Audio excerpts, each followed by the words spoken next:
Hi everyone, ನಾನು ನಿಮ್ಮ ಸಂದರ್ಶಿನಿ ಸ್ವಾಮಿ. ನಿನಗೆ ನೀ ಹೆನಗೆ ಕಥೆಯ ಮುಂದುವರೆದ ಭಾಗ. ಅದಕ್ಕೂ ಮೊದಲು ನನ್ನ ಕಥೆಗಳು ನಿಮಗೆ ಇಷ್ಟವಾಗಿದ್ದರೆ ತಪ್ಪದೆ ಕಮೆಂಟ್ ಮಾಡಿ, ಲೈಕ್ ಮಾಡಿ, ಶೇರ್ ಮಾಡಿ. ಹಾಗೆ ನನ್ನ ಚಾನಲ್ಗೆ ಹೊಸಬರಿದ್ದರೆ ಸಬ್ಸ್ಕ್ರೈಬ್ ಆಗಿ ಪಕ್ಕದಲ್ಲಿರುವ ಬೆಲ್ ಐಕನ್ನ ಕ್ಲಿಕ್ ಮಾಡಿ. ಇದರಿಂದ ನಾನೆಲ್ಲ ಕಥೆಗಳ ನೋಟಿಫಿಕೇಷನ್ ನಿಮಗೆ ಸಿಗುತ್ತೆ. ಸೊ ಬನ್ನಿ, ಕಥೆಯ ಮುಂದುವರೆದ ಭಾಗನ ನೋಡೋಣ. ಎಪಿಸೋಡ್ 157.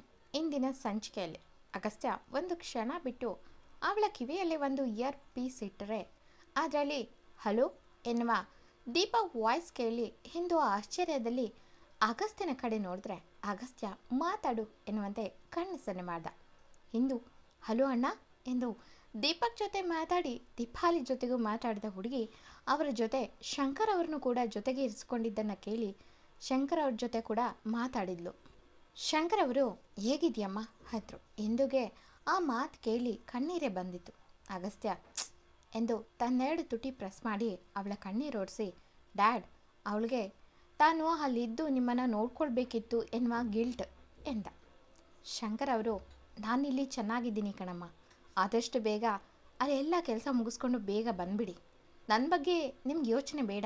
ನಮ್ಮ ಮೊಮ್ಮಗು ಇದೆ, ಮಗಳಿದ್ದಾಳೆ, ಮಗನಂತ ಅಳಿಯ ಇದ್ದಾರೆ, ಜೊತೆಗೆ ಬೀಗರು ಅನ್ನೋದಕ್ಕಿಂತ ಸ್ನೇಹಿತ ಅಂದರೆ ಸರಿ ಅನಿಸುತ್ತೆ ಎಂದರು ಖುಷಿಯಲ್ಲಿ.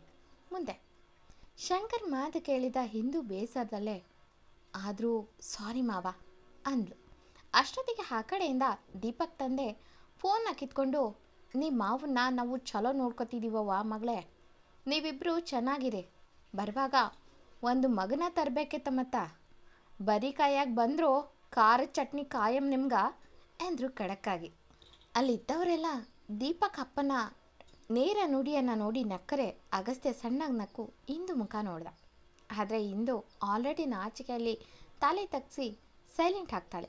ಅಗಸ್ತ್ಯ, ಆಯ್ತು ಅಂಕಲ್, ಸ್ವೀಟ್ ಕೊಡೋಕ್ಕೆ ರೆಡಿ ಇರಿ ಎಂದ ನಗತ್ತ.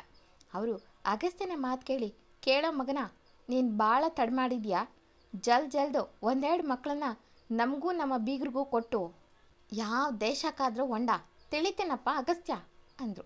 ಅಷ್ಟೊತ್ತಿಗೆ ದೀಪಕ್ ಬಂದು, ಡ್ಯಾಡ್ ಎಂದು, ಅಗಸ್ತ್ಯ, ನೀನು ಓದೋಕ್ಕೆ ಕೆಲಸನ ಮುಗಿಸ್ಕೊಂಡು ಬೇಗ ಬಾ, ನಾವೆಲ್ಲ ಕಾಯ್ತಿದ್ದೀವಿ ನಿನಗಾಗಿ ಎಂದ. ಅಗಸ್ತ್ಯ, ಓಕೆ ಮಗ ಎಂದು, ಹುಷಾರು ಎಲ್ಲರೂ, ಏನೇ ಇದ್ದರೂ ಕಾಲ್ ಮಾಡು ಎಂದವನು ಕಾಲ್ ಕಟ್ ಮಾಡಿ ಇಂದು ಕಡೆ ನೋಡಿದ್ರೆ ಇಂದು ತನಗೇನು ಗೊತ್ತೇ ಇಲ್ಲ ಎನ್ನುವಂತೆ ತಲೆ ಬಗ್ಸಿ ಅಡುಗೆ ಮಾಡುವ ಹುಡುಗಿ ನೋಡಿದ ಅಗಸ್ತ್ಯ ಸಣ್ಣಗೆ ನಕ್ಕು, ಇಂದು ಎಂದು ಅವಳ ನಡು ಬಳಸಿ, ಏನು ಮೇಡಮ್ ತುಂಬ ಸೈಲೆಂಟ್ ಆದ್ರಿ ಅಂದ. ಇಂದು ಏನಿಲ್ಲ, ಎಲ್ಲರ ಜೊತೆ ಮಾತಾಡಿದ್ನಲ್ಲ, ಸ್ವಲ್ಪ ಮನಸ್ಸಿಗೆ ಬೇಸರ ಆಯಿತು, ನಾನು ನನ್ನ ಕರ್ತವ್ಯನ ಮರ್ತುಬಿಟ್ಟೆ ಅಂದು. ಅಗಸ್ತ್ಯ ಅವಳ ಭುಜ ಹಿಡಿದು ನಿಟ್ಟಿಸಿಬಿಟ್ಟು, ನೀನೇನು ಮರ್ತಿಲ್ಲ, ಎಲ್ಲ ಸರಿಯಾಗಿ ನಿಭಾಯಿಸ್ತಿದ್ಯಾ, ಆ್ಯಂಡ್ ಸ್ವರ್ಣಾ ಪಟೇಲ್ ಸೊಸೆ ಇಷ್ಟು ಬೇಗ ಸೋತೆ ಅನ್ನೋಳಲ್ವಲ್ಲ ಎಂದ ತನ್ನ ಗಡ್ಡನ ಕೆರೆದು. ಇಂದು ಅವನು ಹೀಗೆ ನಾಟಕ ಮಾಡೋದನ್ನು ನೋಡಿ ಈಗಾಗಲೇ ರೆಡಿ ಮಾಡಿರುವಂತನ ತಿಂಡಿನ ತೆಗೆದು ಬೌಲ್ಗೆ ಟ್ರಾನ್ಸ್ಫರ್ ಮಾಡಿ, ಸಾಕು ನಿಮ್ಮ ನಾಟಕ, ಬನ್ನಿ ತಿಂಡಿ ಮಾಡಿ ಅಂದ್ಲು. ಅಗಸ್ತ್ಯ ಅವಳ ಕೈಯಲ್ಲಿರುವ ಬೌಲ್ನ ಕೆಳಗಿಳಿಸಿ ಅವಳ ಅತಿ ಸಮೀಪಕ್ಕೆ ಹೋಗಿ, ಅದು ದೀಪ್ ಡ್ಯಾಡ್ ಏನೋ ಹೇಳಿದ್ರು, ಕೇಳಿಸ್ಕೊಂಡೆ ಅಲ್ವಾ ಅಂದ. ಹುಡುಗಿ ಕೆನ್ನೆ ಎಲ್ಲ ಕೆಂಪಗಾಗಿತ್ತು. ನೋಡಿದ್ರು ಹುಡುಗಿನ ಹೀಗೆ ಡೈರೆಕ್ಟಾಗಿ ಪ್ರಶ್ನೆ ಮಾಡಿದ್ದ. ಎಂದು, ನೀವು ಕೇಳ್ಕೊಂಡ್ರಿ ಅಲ್ವಾ, ಮತ್ತಿನೇನು ಎಂದು ಹೊರ ನಡೆಯುವ ಹುಡುಗಿನ ಇನ್ನಷ್ಟು ಹೇಳಿದು, ಇಂದು ಯಾಕೋ ಅಂಕಲ್ ಹೇಳಿದಾಗೆ ನಾವು ಲೇಟ್ ಮಾಡಿದ್ವಿ ಅನ್ನಿಸ್ತಿದೆ ಅಲ್ವಾ ಎಂದ. ಕುಡಿಮೀಸೆ ಮರಿಯಲ್ಲಿ ನಗುತ್ತಾ ಎಂದು ಕೂಡ ತನ್ನ ನೀಳೆ ರೆಪ್ಪೆನ ಕೆಳಗೆ ಮಾಡಿ, ತಿಂಡಿ ಮಾಡಿದ್ಮೇಲೆ ಭಗವಾನ್ ಬಂಗಲಿಗೆ ಹೋಗೋದು ಇದೆ, ಸೊ ಅಂದ್ಲು. ಅಗಸ್ತ್ಯ ಅವಳ ಕೆನ್ನೆನಾಗಿಲ್ಲಿ, ಆದಷ್ಟು ಬೇಗ ಅವರ ಆಸೆನ ನೆರವೇರಿಸೋಣ, ಈ ಭಗವಾನ್ ಕತೆ ಏನು ಅಂತ ಕೇಳಿ ಎಂದವನು, ಆದರೂ ಇದೊಂದು ರೀತಿ ಮಜಾ ಜೊತೆಗೆ ಸಜಾ ಅಲ್ವಾ, ಬೆಣ್ಣೆನ ನೋಡಿ ಮುಟ್ಟೋ ಆಸೆ, ಮುಟ್ಟಿದ ಮೇಲೆ ತಿನ್ನೋ ಆಸೆ, ತಿಂದರೆ ಫ್ಯಾಟ್ ಬರುತ್ತೆ ಅನ್ನೋ ಭಯ ಎಂದವನ ಮಾತಿನ ಅರ್ಥ ತಿಳಿಯದ ಹುಡುಗಿ ಅಗಸ್ತ್ಯನೇ ಕತ್ತೆತ್ತಿ ನೋಡಿದ್ರೆ, ಅಗಸ್ತ್ಯ, ನಿನಗಿನ್ನೂ ಅರ್ಥ ಮಾಡಿಸೋಕ್ಕೆ ಸಮಯ ಇದೆ, ಸದ್ಯಕ್ಕೆ ಇಷ್ಟು ಸಾಕು ಎಂದು ಅವಳ ಕೆನ್ನೆಗೆ ತನ್ನ ತುಟಿಯೂರಿ ಹೊರ ನಡೆದ.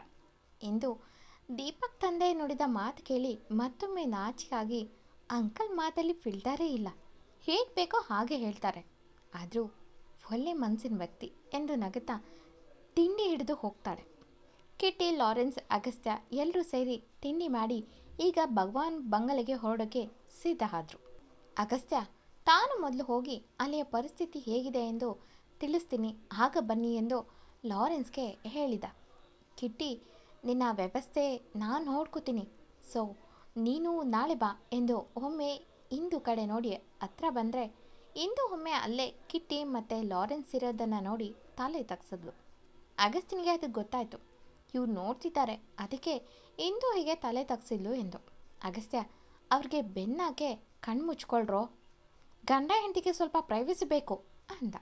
ಕಿಟ್ಟಿ ಸಣ್ಣಗೆ ನಕ್ಕು ಸಾರಿ ಎಂದು ಕಣ್ಣು ಮುಚ್ಚಿದ್ರೆ ಲಾರೆನ್ಸ್ ಕಣ್ಣು ಮುಚ್ಚಿ, ಲೋ ಕಿಟ್ಟಿ, ಆದಷ್ಟು ಬೇಗ ನಾವು ಸಂಸಾರಸ್ತ್ರ ಆಗಬೇಕು ಕಣೋ, ಇವನಿಂದಾಗಿ ನಮಗೂ ಒಂದು ಒಳ್ಳೆ ಪಾರ್ಟ್ನರ್ ಸಿಗಬಾರ್ದಾ ಅನ್ನೋ ಫೀಲ್ ಆಗುತ್ತೆ ಅಲ್ವಾ ಅಂದ.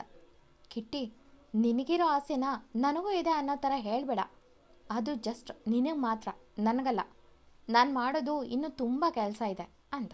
ಲಾರೆನ್ಸ್ ಟೇಬಲ್ ಮೇಲೆ ತಲೆ ಇಟ್ಟು, ಪಾಪ ಚಿವನಿಗಿನ್ನೂ ಸ್ವೀಟ್ 16, ಕತ್ತೆಗೆ ವಯಸ್ಸಾದ ಹಾಗಾಗಿದೆ, ಇನ್ನು ಮದುವೆ ಬೇಡವಂತೆ, ಇನ್ನೇನು ಮುದುಕ ಆದಾಗ ಮುದುಕಿನ ಮದುವೆ ಆಗ್ತೀನೋ, ಆಗ ಯಾರೂ ಅದನ್ನು ಸಂಸಾರ ಅನ್ನಲ್ಲ.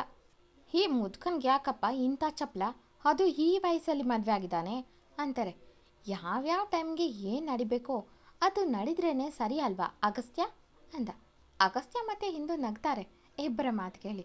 ಅಗಸ್ತ್ಯ ಕಣ್ಣಲ್ಲೇ ಇಂದುಗೆ ಹುಷಾರು ಎನ್ನುವಂತೆ ಸಂದೇಶ ನೀಡಿದರೆ ಇಂದು ಕೂಡ ಓಕೆ ಎನ್ನುವಂತೆ ಸನ್ನೆ ಮಾಡಿದ್ಲು. ಅಗಸ್ತ್ಯ ಸಣ್ಣಗೆ ನಕ್ಕು ಅವಳ ಕೆನ್ನೆಗೆ ತುಟಿ ಹೋರಿ ಐ ಆಮ್ ವೈಟಿಂಗ್ ಎಂದು ಅವರದೇ ಭಾಷೆಯಲ್ಲಿ ಮಾತಾಡ್ತಿದ್ರೆ ಅದನ್ನು ನೋಡಿದಂಥ ಲಾರೆನ್ಸ್, ಲೋ ಅಗಸ್ತ್ಯ, ಏನೋ ಸೈಲೆಂಟಾಗಿ ಹಾಗೆ ಕಳೆದೋದ ಹಾಗಿದೆ ಅಂತ. ಇಬ್ಬರು ಹೆಚ್ಚೆದ್ರು ಅವನ ಮಾತಿಗೆ.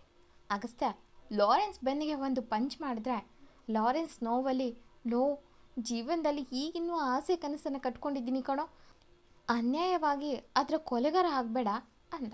ಕಿಟ್ಟಿ ನಗುತ್ತಾ, ಅಗಸ್ತ್ಯ ಯಾಕೋ ಇವನಿಗೆ ಮದುವೆ ಮೇಲೆ ತುಂಬ ಇಂಟ್ರೆಸ್ಟ್ ಇದೆ, ಆದಷ್ಟು ಬೇಗ ಯಾರಾದ್ರನ್ನ ತಂದು ಮದುವೆ ಮಾಡೋಣ ಅಂದ. ಆ ಮಾತು ಕೇಳಿ ಲಾರೆನ್ಸ್, ಯಾರಾದರೂ ಯಾಕೋ, ಒಳ್ಳೆ ಹುಡುಗಿನೇ ತಂದು ಮದುವೆ ಮಾಡಿ, ನಾನೊಬ್ಬ ದೊಡ್ಡ ಡೈರೆಕ್ಟ್ರು ಕಣ್ರೋ, ನನಗೆಂಥ ಹುಡುಗಿ ಹುಡುಕ್ಬೇಕು ಅಂದ. ಕಿಟ್ಟಿ, ನೀನೆಷ್ಟೇ ಜಪ ಮಾಡಿದ್ರೂ ನಿನಗೆ ತದ್ವಿರದವರೇ ಸಿಗೋದು ಕಣೋ, ನಡಿ ಅಂದ. ಅಗಸ್ತ್ಯ ನಗುತ್ತಾ, ಹೇ ಕಿಟ್ಟಿ, ಯಾಕೋ ಆಗಂತ್ಯ ಎಂದು, ಹೋಗಲಿ ಬಿಡೋ, ಒಂದು ಒಳ್ಳೆ ಹುಡುಗಿ ಹುಡುಕುವ ಎಂದು ಈಗ ಮಾತಾಡೋದು ಬಿಟ್ಟು ರೆಡಿಯಾಗಿ, ನಮ್ಮ ಪ್ಲ್ಯಾನ್ ಕರೆಕ್ಟಾಗಿ ಎಕ್ಸಿಕ್ಯೂಟ್ ಆಗಬೇಕು ಅಂದ. ಕಿಟ್ಟಿ ಮತ್ತು ಲಾರೆನ್ಸ್ ಎಸ್ ಅಂದರು ಥಮ್ಸ್ ಅಪ್ ಮಾಡುತ್ತಾ. ಅಗಸ್ತ್ಯ ಓಕೆ ಎಂದು ಇಂದು ಬಾಯ್ ಎಂದು ಅವಳನ್ನು ಒಮ್ಮೆ ಹಗ್ ಮಾಡಿ ಅಲ್ಲಿಂದ ಹೊರಡ್ತಾನೆ. ಲಾರೆನ್ಸ್ ಇಂದು ಅಗಸ್ತ್ಯ ಹೊರಗೆ ಹೋಗೋದನ್ನೇ ನೋಡುತ್ತಾ ನಿಂತಿರೋದನ್ನು ನೋಡಿ, ಬಾರಮ್ಮ ಎಂದು, ಅವನು ಹೋದ 1 ಗಂಟೆ ಮೇಲೆ ನಾವು ಹೋಗೋಣ, ಅವನು ನಿನ್ನ ನೆರಳಿನ ಥರ, ಇನ್ನು ಜಾಸ್ತಿ ದೂರ ಇರಲ್ಲ ಎಂದ. ಎಂದು ಸಣ್ಣಗೆ ನಕ್ಕು ತಾನು ಪ್ಯಾಕ್ ಮಾಡೋಕ್ಕೆ ಹೋದರೆ ಕಿಟ್ಟಿ ಲಾರೆನ್ಸ್ನೇ ನೋಡುತ್ತಿದ್ದನ್ನು ನೋಡಿ, ಲಾರೆನ್ಸ್ ಯಾಕೋ ನನ್ನ ಹಾಗೆ ನೋಡ್ತಿದ್ಯಾ, ಹೀಗೆ ನೋಡ್ತಿದ್ರೆ ನನಗೇನೇನೋ ಅನಿಸುತ್ತೆ ಅಂದ. ಅವನು ಹೇಳಿದ ಮಾತು ಕೇಳಿದ ಕಿಟ್ಟಿ ಮುಖ ಕಿವಿಸಿ, ಛೀ ನೀನೇನು ಹುಡುಗಿನ ಏನೇನೋ ಆಗೋಕ್ಕೆ, ಅಸಲಿಗೆ ನನಗೊಂದು ಡೌಟು, ನಿನಗೆ ನಿಜವಾಗ್ಲೂ ಹುಡುಗಿನೇ ತಾನೇ ಬೇಕಾಗಿರೋದು ಎಂದು ಲಾರೆನ್ಸ್ನೇ ಅನುಮಾನದಲ್ಲೇ ನೋಡಿದ್ರೆ ಲಾರೆನ್ಸ್ ಕಿಟ್ಟಿ ಕುತ್ತಿಗೆ ಬಳಸಿ ಹೊಡೆಯೋಕೆ ನೋಡಿದ್ರೆ ಕಿಟ್ಟಿ, ಥುಥು ಇಳಿಯೋ, ನನ್ನ ಕಾಪಾಡೋಕ್ಕೆ ಪಾಪ ಆ ಹುಡುಗಿ ಬಿಟ್ಟರೆ ಬೇರೆ ಯಾರೂ ಇಲ್ಲ ಎಂದು ಒಂದೇ ಸಮನೆ ಹರ್ಚುತ್ತಿದ್ರೆ ಲಾರೆನ್ಸ್ ಜೋರಾಗಿ ನಗುತ್ತಾ, ನಿನಗೆ ಯಾವ ದಾರಿನಲ್ಲಿ ಹೇಳಿದ್ರೆ ಗೊತ್ತಾಗುತ್ತೆ ಅಂತ ನನಗೆ ಚೆನ್ನಾಗಿ ಗೊತ್ತು ಎಂದು ನಗುತ್ತಾ, ಬಾ ನಾವು ಏನು ಬೇಕೋ ಅದನ್ನು ತಗೊಳ್ಳೋಣ ಅಂದ. ಕಿಟ್ಟಿಗೆ ಲಾರೆನ್ಸ್ ಭಗವಾನ್ ಮನೆಯಲ್ಲಿ ಯಾರ ಸುದ್ದಿಗೆ ಹೋಗೋದು ಬೇಡ ಎಂದು ಅಲ್ಲಿಯ ಚಿತ್ರಾನ್ನನ ಕೊಟ್ಟಿದ್ದ. ಕಿಟ್ಟಿ ಓಕೆ ಎಂದು ರೆಡಿ ಆದ ಭಗವಾನ್ ಬಂಗಲೆಗೆ ಹೋಗೋಕ್ಕೆ. ಎತ್ತಾ ಅಗಸ್ತ್ಯ ಸೀದಾ ಬಂದು ಭಗವಾನ್ ಬಂಗಲೆ ತಲುಪ್ತ. ಅವನು ಬಂದಾಗ ಶಾರದಾ ಅವರು ಅಗಸ್ತ್ಯ ಎಂದು ಕಣ್ಣು ತುಂಬಿ ಭಾವಾ ಅಂದರು. ಅಗಸ್ತ್ಯ ಏನೂ ಮಾತಾಡದೆ ಸೀದಾ ಭಗವಾನ್ ರೂಮ್ಗೆ ಹೋದವನು ರೂಮ್ ಡೋರ್ನ ನಾಕ್ ಮಾಡ್ದ. ಒಳಗೆ ಭಗವಾನ್ ತಮ್ಮ ಇದ್ದರು. ಅಗಸ್ತ್ಯನನ್ನು ನೋಡಿ ಬಾ ಅಗಸ್ತ್ಯ ಎಂದರು. ಅಗಸ್ತ್ಯ ಒಳಗೋಗದೆ ಸರ್ ಹೇಗಿದ್ದಾರೆ ಅಂದ. ಭಗವಾನ್ ಮಲಗಿದವನು ಮೆಲ್ಲಗೆ ಎದ್ದೇಳಲು ನೋಡುತ್ತಿದ್ರೆ ಅವನ ತಮ್ಮ ಹೆಬ್ಬಿಸಿ ಹಿಂದೆ ಪಿಲ್ಲ ಕೊಟ್ಟು ಒರಗಿಸಿ ಕೂರಿಸ್ದ. ಭಗವಾನ್ ಅಗಸ್ತ್ಯನ ಮುಖ ನೋಡಿದ್ರೆ, ಅಗಸ್ತ್ಯ ಹೇಗಿದ್ದೀರ ಸರ್ ಎಂದ. ಅಗಸ್ತ್ಯ ಸರ್ ಅನ್ನೋದು ಕಡಿಮೆ, ಭಗವಾನ್ಗೆ ಬರೀ ಹೋಗಿ ಬನ್ನಿ ಅನ್ನೋನು ರೆಸ್ಪೆಕ್ಟ್ ಕೊಟ್ಟು. ಆದರೆ ಭಗವಾನ್ ಇಂದು ಅಗಸ್ತ್ಯನ ಕಣ್ಣಲ್ಲಿ ಅಂಥ ಕಾಳಜಿ ಕಾಣಲಿಲ್ಲ. ಭಗವಾನ್ಗೆ ಬೇಸರದಲ್ಲೇ ನಿಟ್ಟುಸಿರು ಬಿಟ್ಟು, ಬಾರಪ್ಪ ಅಗಸ್ತ್ಯ ಒಳಗೆ ಅಂದ. ಅಗಸ್ತ್ಯ ಪರವಾಗಿಲ್ಲ ಸರ್ ಅಂದ. ಭಗವಾನ್ಗೆ ಒಂದು ರೀತಿ ಬೇಸರ ಆಯಿತು. ಮಾತಿಗೆ ಮುಂಚೆ ಸರ್ ಎಂದು ತನ್ನನ್ನು ದೂರ ಮಾಡ್ತಿದ್ದಾನೆ. ತನ್ನ ರೂಮ್ಗೆ ಯಾವ ಸಮಯದಲ್ಲಾದರೂ ಸಲೀಸಾಗಿ ಬರುವ ಹುಡುಗ ಇಂದು ಬಾಗಿಲಲ್ಲೇ ಮಾತಾಡಿಸ್ತಿದ್ದಾನೆ. ತನಗೆ ಏನಾದರೂ ಹುಷಾರಿಲ್ಲ ಅಂದರೆ ಅವನೇ ಬಂದು ಕಾಳಜಿ ಮಾಡೋ ಹುಡುಗ ಎಂದು ದೂರ ನಿಂತಿದ್ದಾನೆ ಎಂದು ತಿಳಿದ ಭಗವಾನ್ಗೆ ಅಗಸ್ತ್ಯನ ತಿರಸ್ಕಾರ ಸಹಿಸೋಕ್ಕಾಗಲಿಲ್ಲ. ಭಗವಾನ್ ಅಗಸ್ತ್ಯ ಎಂದು ಮಾತಾಡುವ ಮುನ್ನ ಅಲ್ಲಿಗೆ ಭಗವಾನ್ ಹುಡುಗರು ಬಂದು ಬಾಸ್ ಎಂದು ಒಳಗೆ ಸೀದಾ ಬಂದರು. ಅದನ್ನು ನೋಡಿದಂಥ ಅಗಸ್ತ್ಯ, ಸರ್ ನೀವು ರೆಸ್ಟ್ ಮಾಡಿ ಎಂದು ಅಲ್ಲಿಂದ ಹೋಗೇ ಬಿಟ್ಟ. ಭಗವಾನ್ಗೆ ಅದನ್ನು ನೋಡಿ ಸಹಿಸೋಕ್ಕಾಗಲಿಲ್ಲ. ಅಲ್ಲೇ ಕೆಳಗೆ ಬಂದಂಥ ಶಾರದಾ ಅವರು, ತಿಂಡಿ ಮಾಡು ಅಗಸ್ತ್ಯ ಅಂದರೆ, ಬೇಡ ಮಾಡ್ಕೊಂಡು ಬಂದೆ ಎಂದ ಅಷ್ಟೆ. ಅಲ್ಲೂ ಯಾವಾಗಲೂ ಅವನು ಆಯಿ ಎನ್ನುವ ಮಾತು ಬರಲಿಲ್ಲ. ಶಾರದಾ ಅವರ ಮುಂದೆ ನಿಂತು, ಅದು ಸರ್ ಮಲಗಲಿ, ನೋಡ್ಕೊಂಡು ಹೋಗೋಕ್ಕೆ ಬಂದಿದ್ದೆ ಎಂದು, ಬರ್ತೀನಿ ಎಂದು ಓಡೋಕೆ ನಿಂತ ಹುಡುಗನನ್ನು ತಡೆದ ಶಾರದಾ ಅವರು ಅಗಸ್ತ್ಯನ ಮುಂದೆ ನಿಂತು, ಯಾಕಪ್ಪ ಅಷ್ಟು ಬೇಜಾರಾಗಿದೆಯಾ, ಎಲ್ಲೋಗಿದೆ, 4 ದಿನ ಆಯಿತು ಸರಿಯಾಗಿ ಮನೆಗೆ ಬಂದು ಎಂದರು ಬೇಸರದಲ್ಲಿ. ಆದರೂ ಅಗಸ್ತ್ಯ ಸೈಲೆಂಟ್ ಆಗಿ ನಿಂತಿದ್ದ. ಎಂದಿನಂತೆ ಈ ಕತೆ ಮುಂದುವರಿಯುವುದು. ಈ ಕತೆ ನಿಮಗೆ ಇಷ್ಟವಾಗಿದ್ದರೆ ತಪ್ಪದೆ ಕಮೆಂಟ್ ಮಾಡಿ, ಲೈಕ್ ಮಾಡಿ, ಶೇರ್ ಮಾಡಿ. Thank you for watching.